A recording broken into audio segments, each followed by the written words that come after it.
What's going on, everyone? Welcome to yet another episode of the official beatzcoin podcast. I hope you guys are having an amazing, fantastic, wonderful, spectacular week because I know that we are, and we have a lot going on. Tell me, what's new with you guys? This would be a great time to have like an actual radio show where I could just have people call in and just chat. But since we don't have that feature, let me tell you about what we have going on. I'll take a few minutes to chat and then I'll introduce the guest for today's episode. So let's start with beatzcoin and the Barbary platform. We have reached almost the halfway point of our milestones. I'm sure some of you have seen some sneak peeks of how the platform's going to look like. Of course, we're focusing on ease of use and bringing mass adoption. The only way that's going to happen is if it's easy to use, because we still get a lot of people who are not into crypto saying, oh, this is too complicating. But we are making a lot of progress. We've got some new team members that are coming in to join our artist relation team that I am leading up. And I'm very excited about that, to have some great minds who are ready to reach out to musicians and artists to get them on the platform and tell them the benefits of it and the benefits of cryptocurrencies and blockchain technology in general. Another thing that we have launching, hopefully by the end of this week, is our artist endorsement campaign, the subdomain, which is going to be specifically geared to attract artists. And that's going to be awesome because we'll have a video there. It's going to be clear, concise, easy, straight to the point. The goal is for an artist to read it and take 2-3 minutes reading it and then say, you know what, I want to be on the Barbary platform. That's the goal of it, and I think we're going to do a really good job with that. On another note, I've been listening to a couple podcasts this week, and I want to give them a shout out, even though they don't need the shout out. They're way bigger. They're way bigger than this podcast. Goes to Off the Chain by Anthony Pompliano, I think is his name. Man, he has some great content for cryptocurrency, and always a interesting episode. And then another new podcast by our boy Michael, aka Shill Nye. Most of you guys know him, the Evolvement podcast. I started listening to a few episodes there, and he does a really great job. He's really good on crypto Twitter, and his podcasts are really nice too. So I wish him the best, and I know he's doing really well. But other than that, let's get straight to the action here. I spoke with MsEyez today. She's an artist and an actress in the Bay Area. We talked about her life growing up, since she's been close to the music industry since she was a child. We talked about record labels, reality TV, and of course, how the beatzcoin podcast is going to change the world. So let's listen to her single, Still a Rainbow, as we introduce her.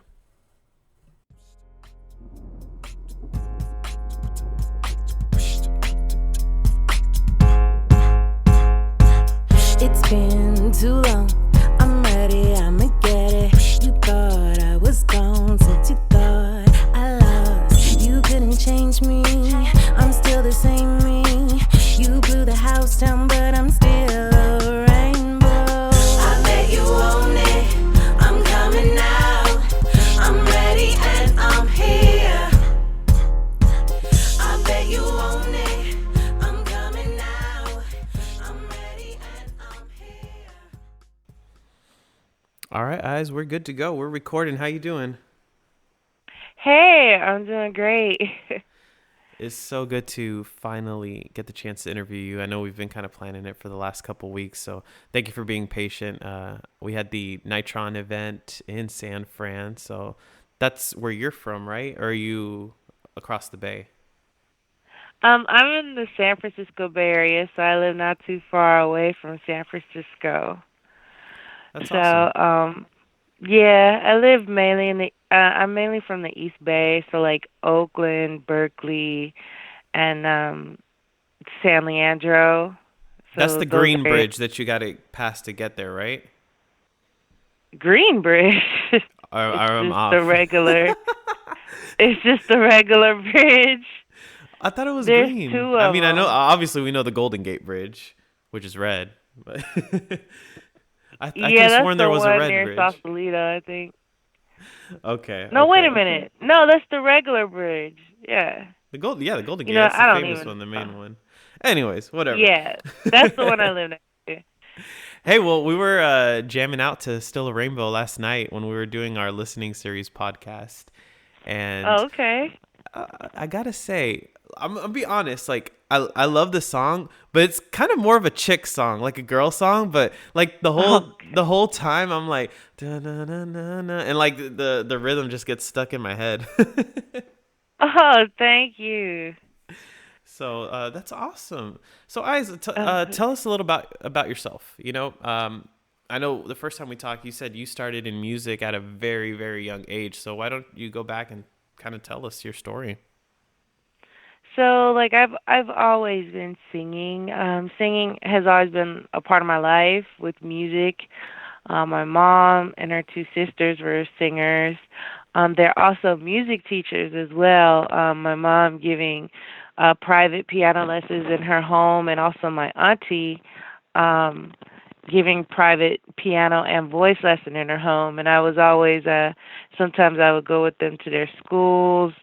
I mean, they would be doing like Michael Jackson plays and everything, and I'm just a little toddler, but I still was around it, and I was always singing. I had to have, little kids they sing in front of teddy bears. Mm-hmm. I took it a step up. I forced my family to watch me sing. So you had the teddy bear So audience and your family there supporting you. yes. And yeah, so when I moved in with my auntie, I was just got to be more and more in music, and I even begged them when I was very very young to I'm talking about like not not even in preschool yet. I begged for this keyboard because it was I associated it with Michael Jackson, so I guess he was doing a promo with Casio or Yamaha, probably Yamaha. And Mm-hmm. I remember I cried and cried and cried. I begged for it, and then I got it. And then it came with a Michael Jackson book. And then when I opened up the book, I said I can't read. I was like, I gotta learn how to read. Like the notes and stuff. And then in preschool, I got my first official gig, and also right before that, I got discovered by a former reality star. I don't know her name, so Because this was when she you were a little kid. You're like a little kid prodigy, right? yeah. I wouldn't say that, but maybe that might be the technical term for that, but I wouldn't consider myself a prodigy. But she wanted to represent us, and so she got me in a acting classes. So that's like where the acting part comes in as well. And then by the time I did my first gig, people kept asking me to do more and more. I know growing up, obviously you mentioned Michael Jackson. What what's your favorite genre growing up, and like who were those musical influences, as you grew up, and then kind of tell me what you're shifting to now, like who do you admire now? That's a good question. Okay, so growing up, I loved practically every kind of music. I wasn't allowed to listen to hip hop or rap, but a couple of rap songs did seep in. It wasn't a big deal. When I was young, I could only listen to appropriate, music. Not when I say appropriate, not necessarily always the lyrics, but they had to sing correctly. No off key Oh wow. or singing out of tune singers. I had to listen to the good stuff. I mean, something appropriate. There's a difference between one or two mess ups than somebody who really can't sing. They shouldn't be on there. So, That's interesting that you but said, because when you first said that, like I was thinking like had to be like not holy but clean music with no bad words and stuff. But you're taught that's how, like, man. Okay, cool. I get it. yeah, Sorry, go ahead. Keep yeah. going. So yeah, so I was very open to music, but of course I love pop music because it was kind of new to me. But I definitely listened to a lot of classical music growing up. Because my mom, she's so smart and she loves classical music, and they studied music. So of course I listen to whatever it is that they say in regards to music. Mozart, Beethoven, Liszt, Schubert was one of my favorites. Of course Handel, and so it was a lot of classical music. Um, but when I got older, I started listening to quote unquote cool music. But the problem is, Quote unquote um, cool. sometimes when you're a Christian, um, people say things like, "Oh, it's bad music, it's evil," and they really don't know what they're talking about. So that made me feel guilty for listening to the quote unquote cool music. So yeah, there was some rap in there. I was listening to, the hip hop and R&B stations a lot, but I just fell in love Right. with more and more with the popular. Like when I say popular, it's not. I was listening to hip hop and R&B. I know I'm a pop singer, but I just had to listen to it, and I went to concerts and stuff. So like it's mainly, so after that I would mainly say like R&B and pop, and but now I'm more like strictly hip hop. Like when I say hip hop, mainly like the hard bass kind of hip hop. Right. Right. So Right. right now, yeah, right now I listen to Bad Baby. She just dropped a song yesterday called Bestie. I love that song. So like stuff like Too Short, Bad Baby, um of course, a lot of the Bay Area music because there's a lot of bounce to it. Mm-hmm. I just have like I have to listen to something a little upbeat. It's so hard to find like good dance songs, Right. And then you listen to some of these rappers. Like when you listen to them, they didn't write it, but it sounds good, so you listen to it Mm-hmm. anyway. Yeah. That's true. That's true. You could Yeah. you could tell So that for sure. And I mean, I've seen a couple of YouTube videos of you, and like you perform. You don't just sing. Like I could tell you're into it and you're performing. So you can really appreciate that from the pop music because it gets you going. Kind of like your thank song, you. like the Still a Rainbow. That song gets you going, man. It doesn't matter if. Ah, But thank you. so let's talk a little bit about your career. Let's because I know you do acting too, but let's focus on the music side.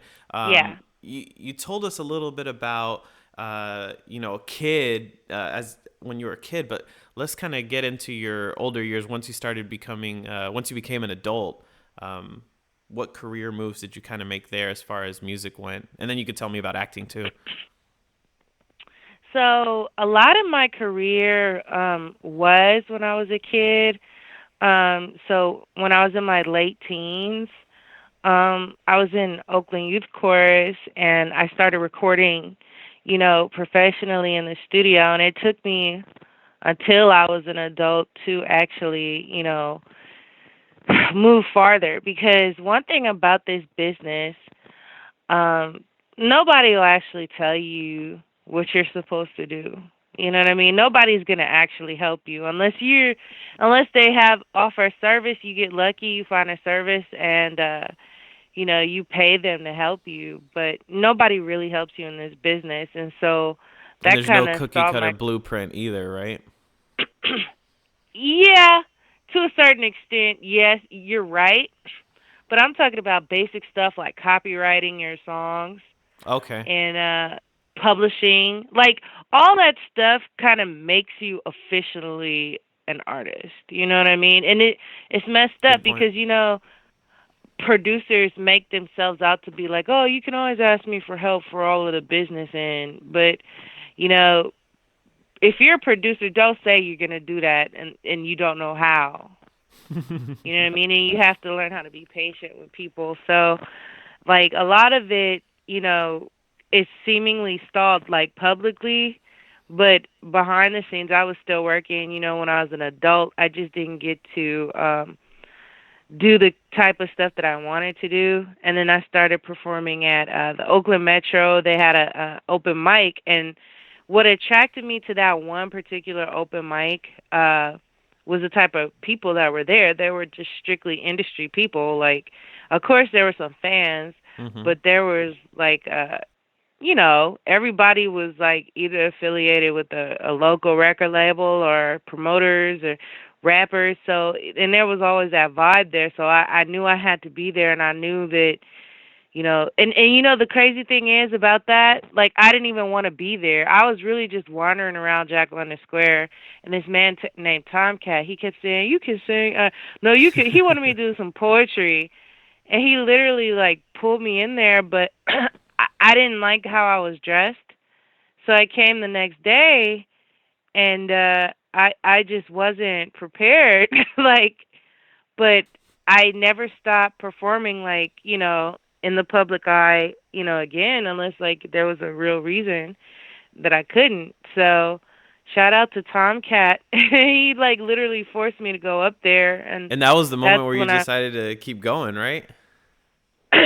no, that's the moment I decided this is where I have to be if I want to keep performing.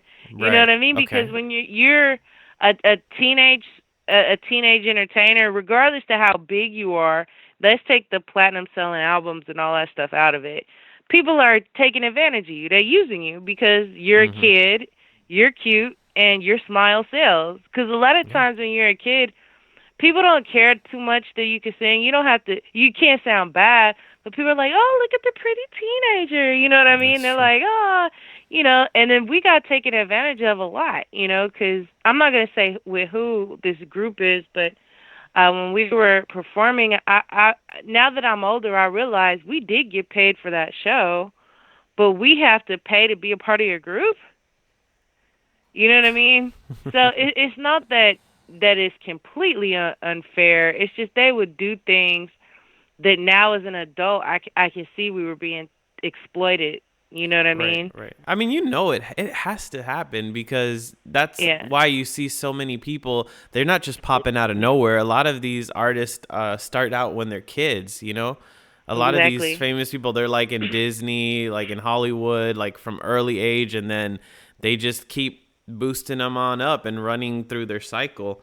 And we all know, like, they take advantage of them. And we don't even have to go into Yeah, details on how far they take advantage of them, but we know that, a lot of corrupt stuff goes on in the industry. It's sad, but it's yeah, true. You kind of got to find your way. yeah, and that's probably why I like Bad Baby so much. Aside from her lyrics and her music, she is very young. She's 15, and she's taking control of her life and her career. She was given an opportunity and she took it. You know what I mean? And that's probably why, like, a lot of times I watch like young entertainers like Dance Moms. I was on a similar show when I was a teenager as well.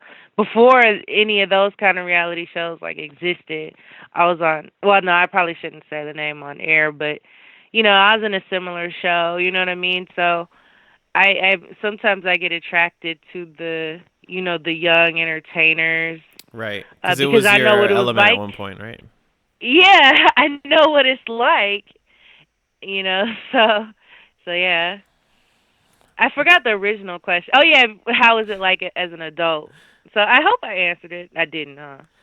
No, yeah, you got it. You got it. Well, and Okay. now tell us about what you're doing as far as acting goes. Acting.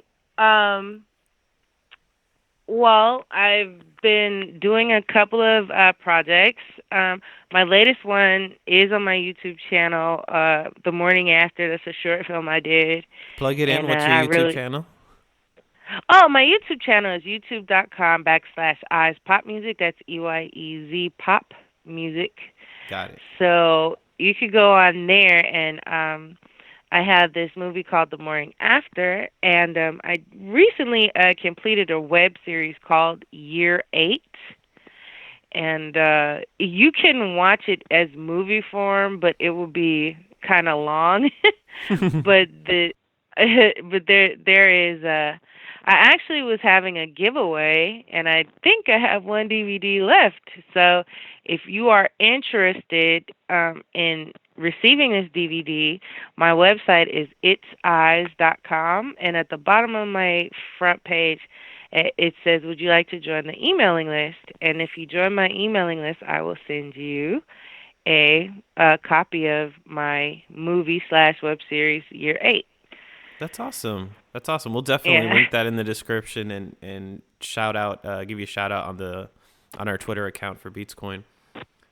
So Oh, cool. yeah, definitely. So you mentioned like record labels, and I believe you're signed to one right now, right? Yes.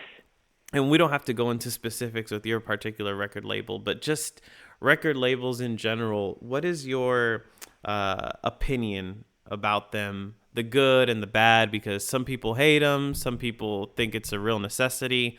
I think I'm personally in between. I feel that there are certain things that a record label can be very helpful for, but at the same time, I'm always empowering the independent artist because there's so much that you can do on your own and to become successful.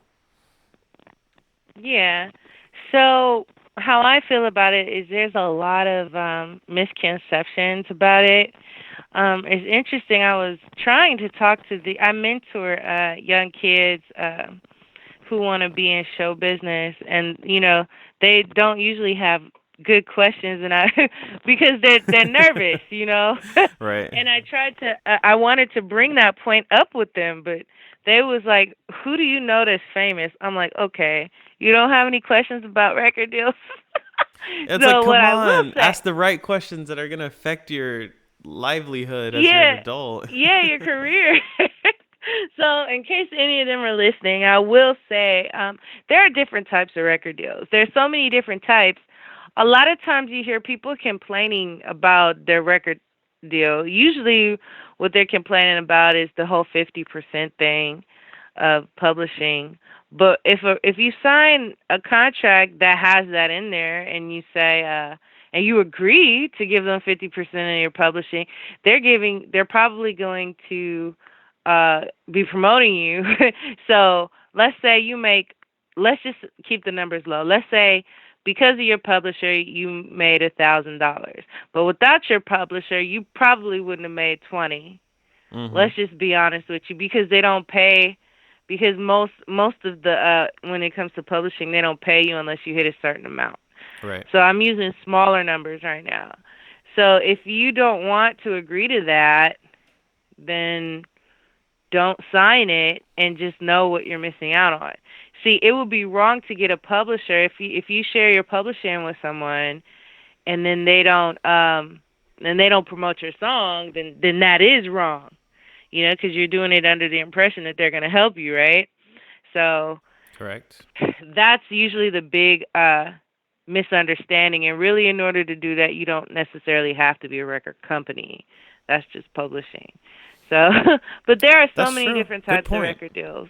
Yeah, Yeah, that's a really good point. And I mean, they can do whatever you need assistance with. If you need the yeah, publishing, if you need the promotion, distribution yeah. is honestly not a factor anymore because it's so easy to Digitally, upload your own stuff. And yeah, that's one of the things that we're focusing on as a company is how do we create a platform that benefits everyone. So we found that blockchain technology is going to make things so much easier for the musician. And now we have a way to incentivize the listener and the artist to actually the listener to listen to new music, and the artist, to be able to know their worth and put their music on on a platform that's going to pay them what they deserve, because the streaming royalties are ridiculous. mm, So you okay. know so what do you know? I know, did you say that you did one like a performance like at a blockchain event or something? Yes, I did Okay. one performance, and I didn't know. I thought blockchain was like just the name of the event. It was, but I didn't know exactly what it was, and this actually wasn't that long ago. So they did a lot of talking at this show, but the good thing about this show is they talk, and right when you get a little interested in it, it's time to listen to music. So I tried to learn a little bit of it. I mean, I kept talking to people, but I didn't understand. You know, Right. I did It can not be complex. understand. See, and that's the Yeah. thing. I mean, you at least were able to know that blockchain technology is what is behind Bitcoin, and that's what they're starting to use now. Like you at least know that basic part, right? Now I do. Yeah. Now I do. Well, see, here that's not important. Here's the important thing. The important thing is that you make what you deserve, right? And that you're able Mhm. to not be taken advantage of, that you can be independent, and that you can market yourself the easiest way possible. So that's one of our missions as a company, is to really educate artists about the benefits of cryptocurrencies and blockchain technology, but at the same time not overwhelm them.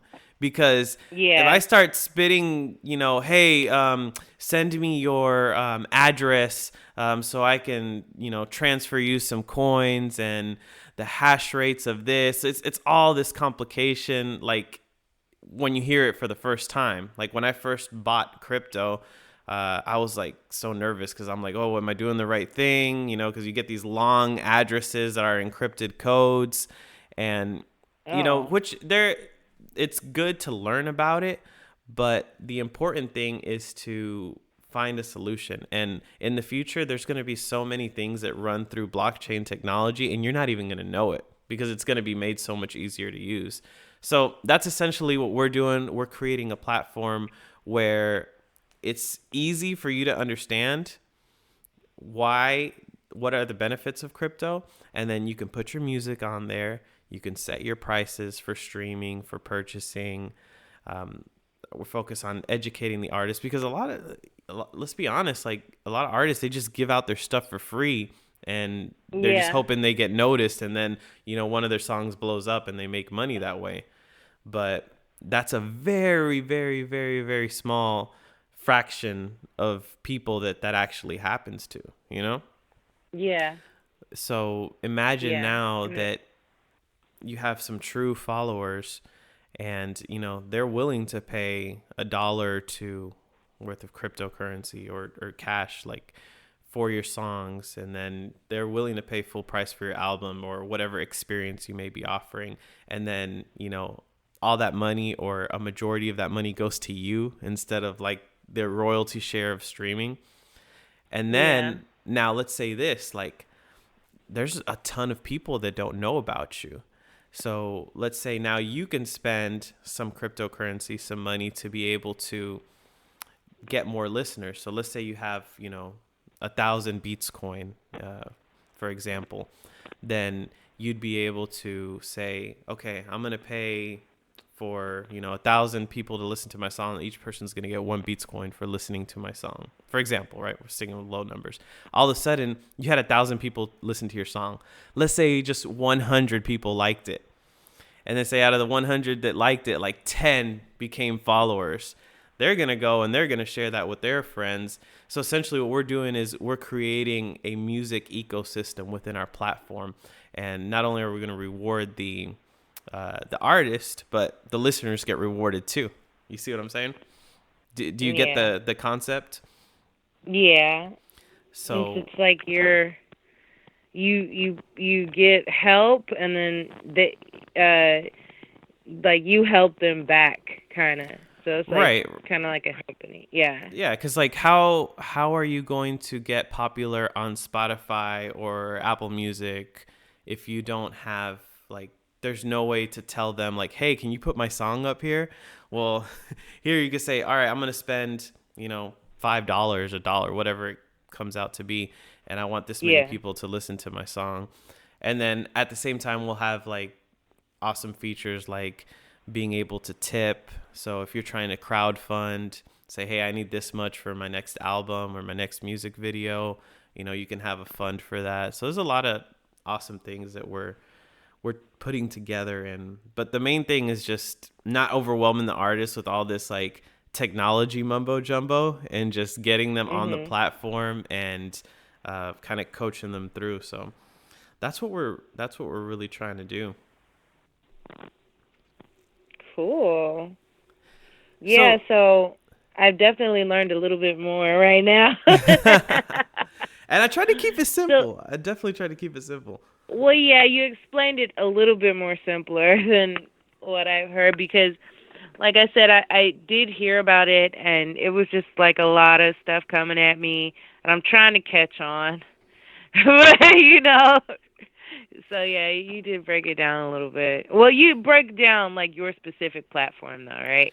Right. Yeah, once you get into cryptos, there's all sorts of projects, but it's still new. I mean, there's still a lot of learning to do. But that's good that you're kind of open to the idea and you just see the immediate benefits just from a high level point of view. Yeah. What would you think artists need to be more successful? Actually, no, we were talking the other day and I wanted you to mention this because I think you made a very good point. I just remembered. You were talking about, and I just forgot. Oh, you were talking about true fans and just followers because we were talking about like because you did you had a stint on The Barbary Barbary Coast. the Yeah. Barbary Coast yeah, okay, so for people who don't know what that Yeah. is, tell them what it is. Okay, so basically, the Barbary Coast Review is like a musical about. Well, it's a music review about like San Francisco from like the 1800s through like maybe 1900 or like 1900 until the Great Earthquake in San Francisco. There are actually people still living from that earthquake, but anyway. So I played Madame Toy, who was actually the first Chinese. Well, she was the second Chinese person to come here You to San played a Chinese Francisco, but person? yeah, but she was Wait, actually wait, wait, like wait, the second. wait. I'm sorry. Let's back. So, how did that work? I auditioned and I got it. That's Man, how it worked.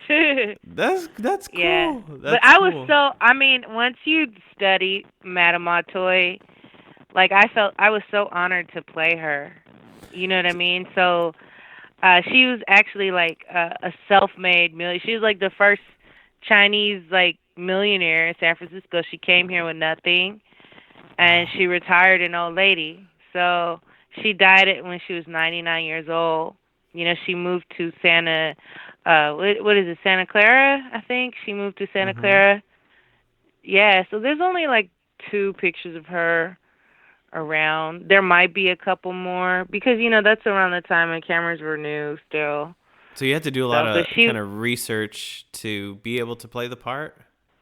yeah, well, I do that as an actress. I mean, Right. I could have just went up there and just said some lines, but I wanted to understand her, and I'm very grateful to Madame Atoy, but because of her, I'm more popular. And I'm not gonna lie, it felt good to step in her shoes. Like the first, one of the first nights I performed as her, I I looked so pretty. First of all, the first one, because my costume got all bent out after that particular night, and my wig that I had on, it was like a up 1800s do with the curl down the side, and I'm like, I felt like I had her aura, and You really I got into liked this. character. Yeah, she's so pretty, she's so sexy, but I'm just so happy. So she was a madam, she was prostitute and a madam. And I learned so much about her, and even down to the way she dressed. My costume, like the skirt of my costume was a replica of one of her famous skirts that she already had.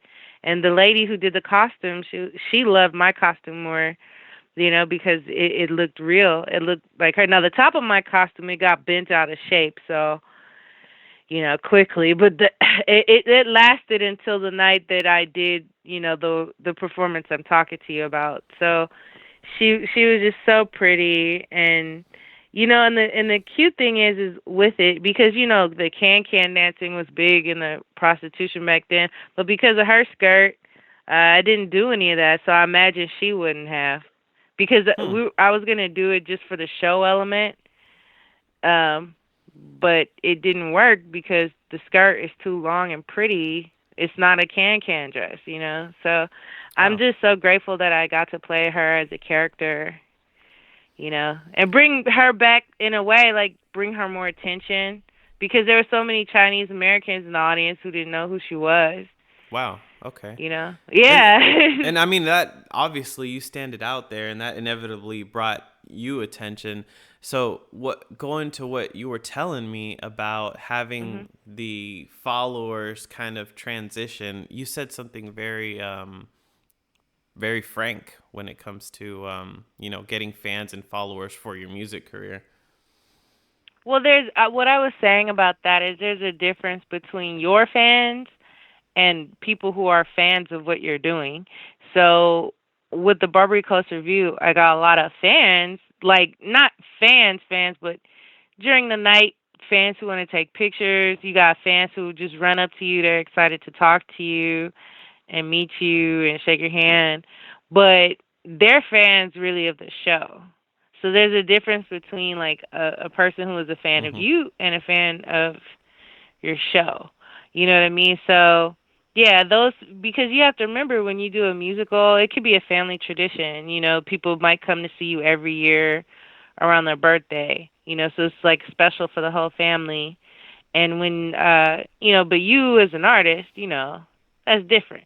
So, I actually did do some extra hustling while I was in the Barbary Coast Review to make sure I try to capitalize on, what I'm doing, try to bring more attention to me as an artist, so Right. that I'm not just known for doing one. This is that I'm still a recording artist, So, so yeah, that was kind of what I was saying about that. Does that sound familiar? Yeah, yeah. So essentially, I mean, even if you get a quote unquote break, it's not a guarantee, because if the show or whatever you're doing has more popularity than you yourself, like you still have a lot of work to do. You can't count on that. Like, we were talking about Yeah. like American Idol and like those type of shows. If you're on that show, that doesn't guarantee you squat. Even if you are a good singer and you don't win, it doesn't guarantee you anything. Yeah. Yeah, you have to work hard. It depends on you. So yeah, you actually can compare that in a way with something like American Idol. It's the same concept. You're on a popular show, and but what are you going to do by the time the show ends? You know what I mean? Right. You can't just be like, "Oh yeah, I was in this hit show," but what are you doing now? So while Mm-hmm. you're doing that, you still need to work double because there were nights at the Barbary Coast Review when they left. I still hung around. You know what I mean, to sing for a different show. Or at least try to shake some hands and stay a little bit longer. So I could Yeah. get my song played, and it did. It worked out in its own way. Um, I uh, I ended up performing afterwards too, so on a different day, with a different show shortly after, because it's important to keep your face before the public, and it's important to let people know who you are besides what you're known for, because you never know what you're going to get famous for in this industry. Like people True. call it a viral moment now, but I mean before that term, there is other things. Like you could be popular for being in a viral video. You could be famous for Mm-hmm. being in a musical or on a television show. It's like, but that doesn't define you. You're more than that. So you have to work double time for people who are interested in just you. You might wear orange hats, on your show, and people who love orange might be attracted to you. But if you're more of a blue or a pink person, when they go to your website, yeah, you could have that picture of you in the orange, but put that picture of you in the pink and blue on the side too, so people know the difference between a character on a show and you as an artist. But still be happy and grateful for that because it widens your platform and you want to please your fans. But you know what I mean? This is also you as an artist, so you got to work double time. That's a very good point. I want to go back Yeah, thank to you. Yeah, I want to go back to what we were talking about, like American Idol, because when we were talking the other day, you Oh, had okay. you had a very unique opinion on that show. So I kind of want you to share your perspective They on got on shows to me. like that, please. Yes. So, I think what we were talking about was you mentioned that they have a contract that they sign to say if your face is shown and you blow up, we get to tell people this is where you got your star, et cetera, et cetera, et cetera. Yep. So, and I think what we were talking about is because you said something else, and then I was like, well, some people don't understand. That's just kind of how those things work. Yeah. Because I was in Oh, a similar, yeah. yeah. Mhm. Cause I asked you, cause when Roy told me about you, like he told me about he introduced me to a few people, and I was like, wait, were you the one who was on American Idol? You're like, Mhm. no. and then, No. and then that's when you told me, and I was like, huh, interesting. Yeah. Well, yeah, I was in a similar thing. Like they basically wanted if you win what they had like a mock American Idol contest and you basically sign a contract saying that when you go to American Idol, we get to say we helped you get on American Idol.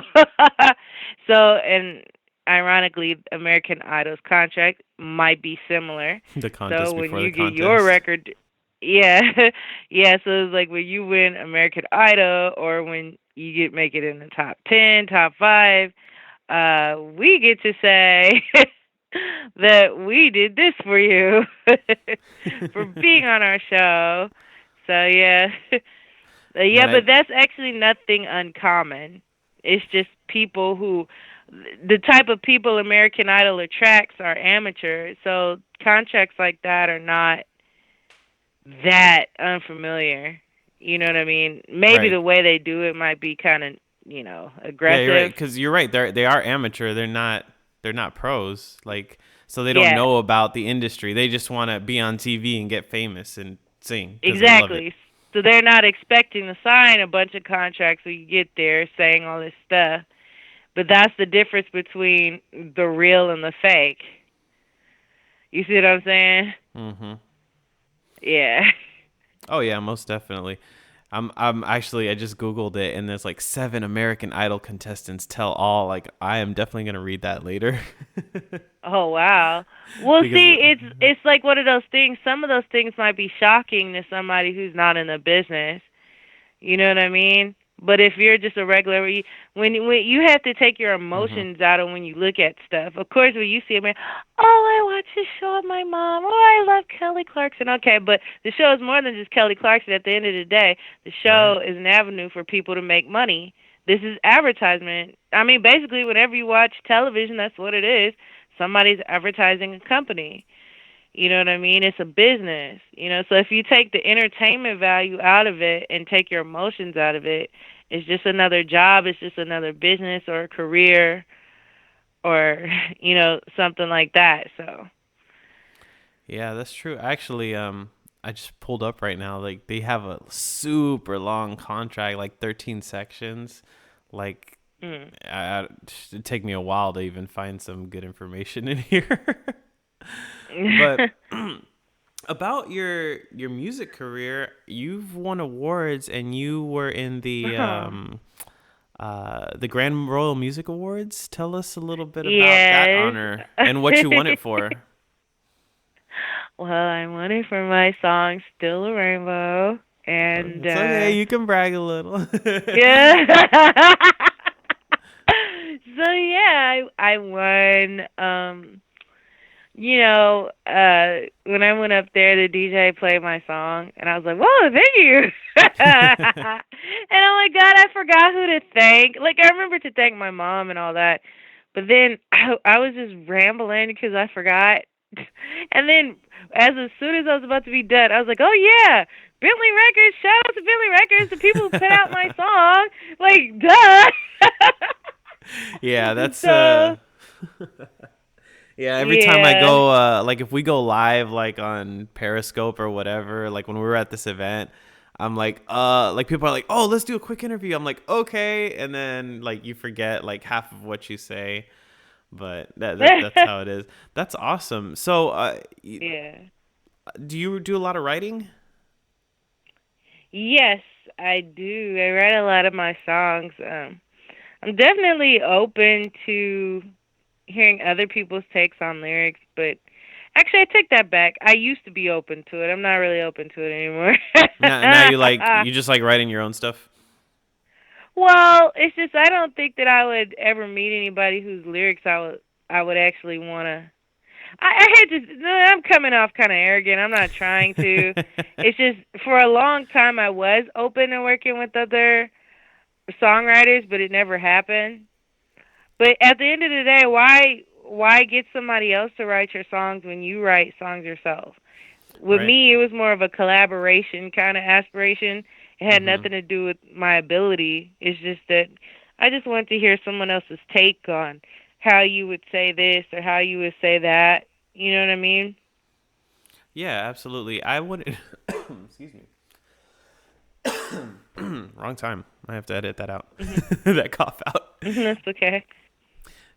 For me, I always thought that it's kind of weird to, in my perspective, it's kind of weird to like sing and then but sing someone else's words. You know, it's not very often that I would be as passionate. I mean, I have some friends that write really well, and like I totally jive with it. I would, sing it if I had that talent.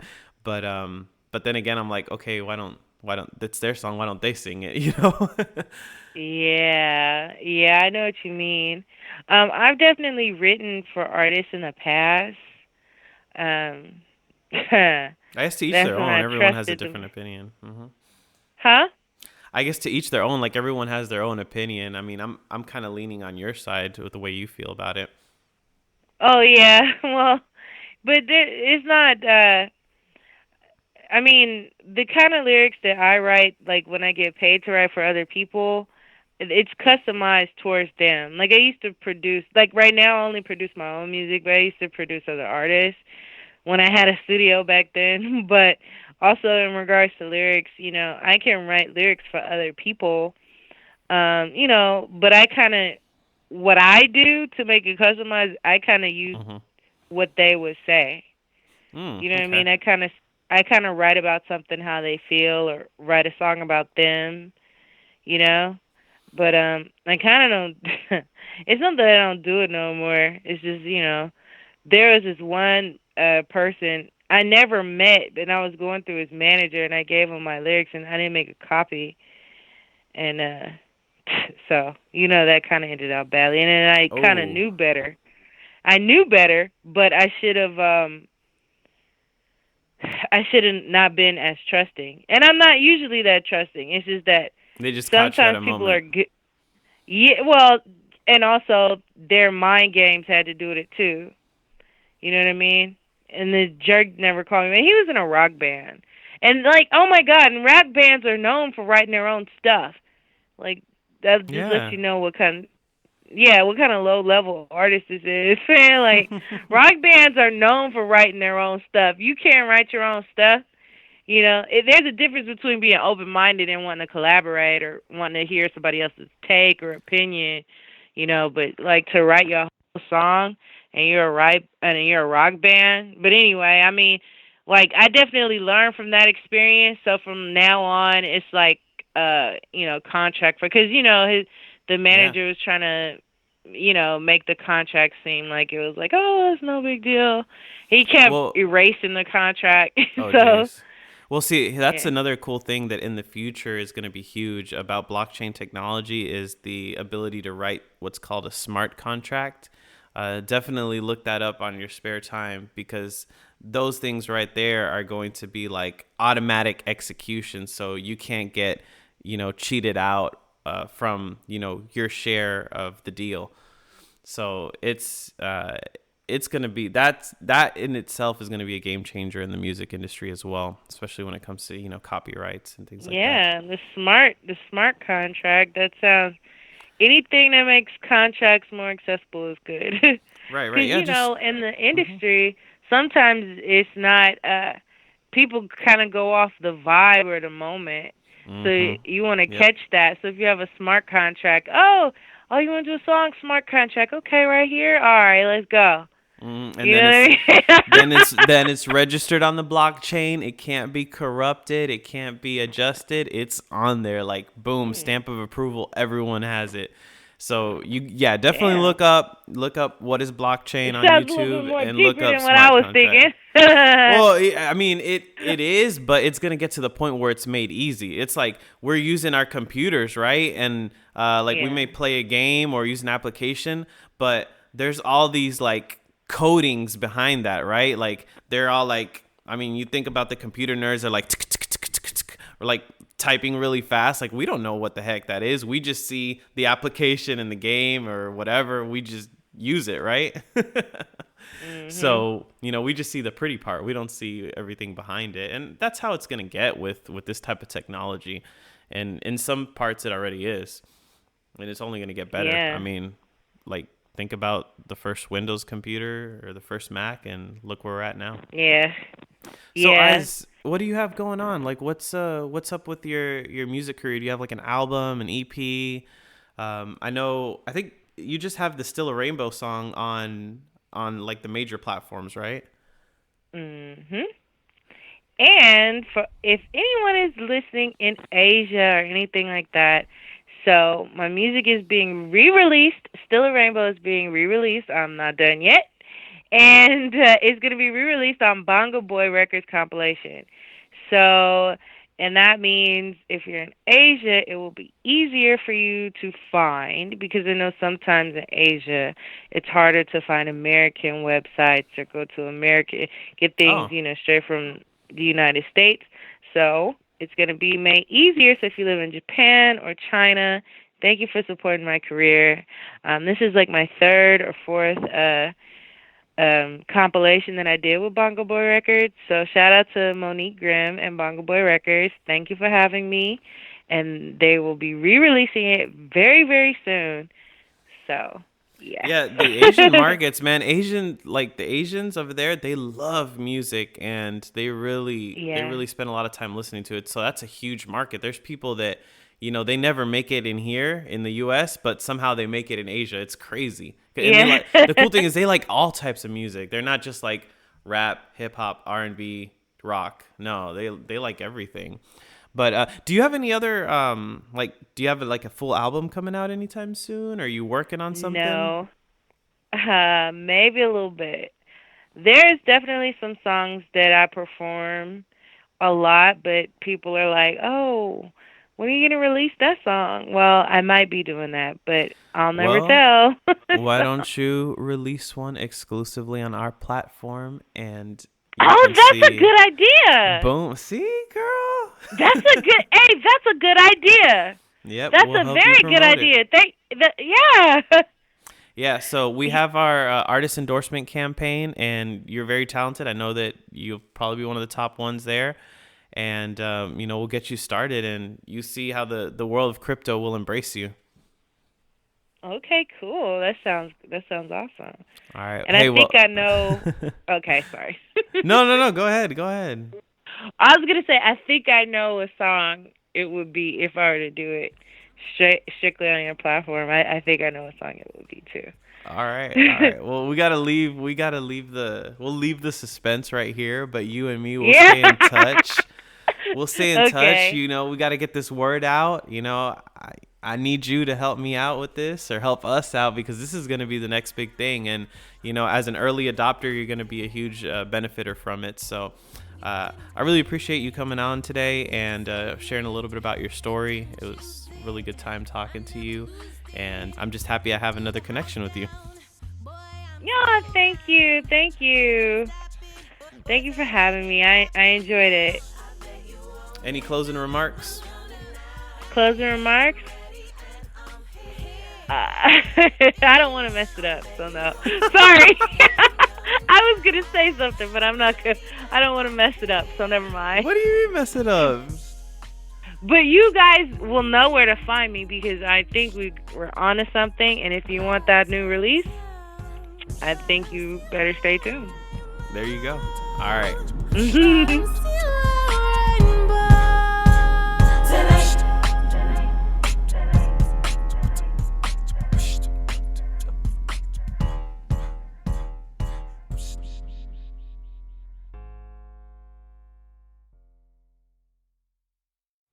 Guys, thank you so much for tuning in. I really appreciate you guys taking the time yet again to listen to another episode. I had a great time talking with MsEyez, and I look forward to artists like her using our platform. But we've got to spread the message. So thank you so much for sharing the podcast. I did see a boost in numbers for these last couple of episodes. So keep doing that, because like I said before, this is a community-driven project. No credit goes to us. All the credit goes to everyone who supports us and believes in us. You know, a lot of my interviews and people that I've met have all come through connections within the community. So you never know how powerful the community is until you really see everything that it's been able to do for you. And I personally have been a benefactor from that, being able to meet a lot of amazing people along this way. It's truly been an awesome journey being part of the Tron community and crypto, and now, you know, connecting that with music has been a lot of fun, and I look forward to continue doing so. So guys, thank you again, and we'll see you on the next one. Peace.